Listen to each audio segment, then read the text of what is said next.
Ladies and gentlemen, Craftsman Mark coming right at you. A lot of requests to run through just a general service thing of these older style Craftsman ratchets. This tried and true design, I mean, it's been around forever. I think Noah probably used one of these to bolt the arc together. So let's get right to it. We'll pull one of these apart. Full disclosure, I cleaned this one up and went through it already. And this one I just left how I found in my drawer. They're both about in the same condition. I got these probably in the early 90s. Let's see. Pop the old snap ring off here. Yeah, real simplistic design, but I mean that's kind of the beauty of it. Strong, simple design. They get a lot of flack, but they're super strong. They're kind of like that uncle with the pot belly that can, lift a big block Chevy over his head. He's nothing to look at, but he gets the job done. Little thin cover plate on there. There's the gear. This is the quick release model, but they're all pretty much the same. The selector switch and the pawl just come right apart. The most frustrating aspect of reassembling a ratchet of this design is to stick the spring and the ball back in so you could slide the pawl on. So here's the technique I developed.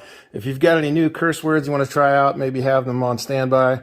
I put a dollop of grease on the BB just in case it goes flying. Hopefully it doesn't go to the end of the earth.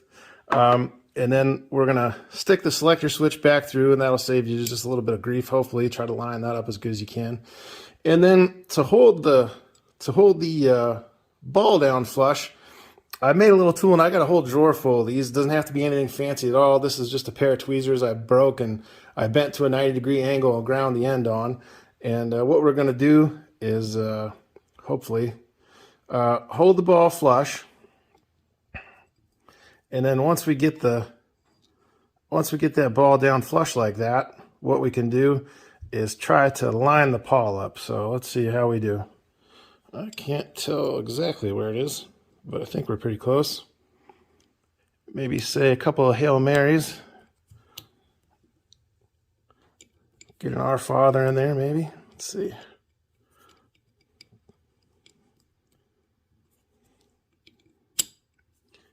And that looks like it sat down flush. And then the reason you grind it smooth is so it just slides out like that for you. And then if you take a peek, just double check that it selects back and forth, and we can move on to the next step. All right, the only thing left to do is to smear it all down with some super lube.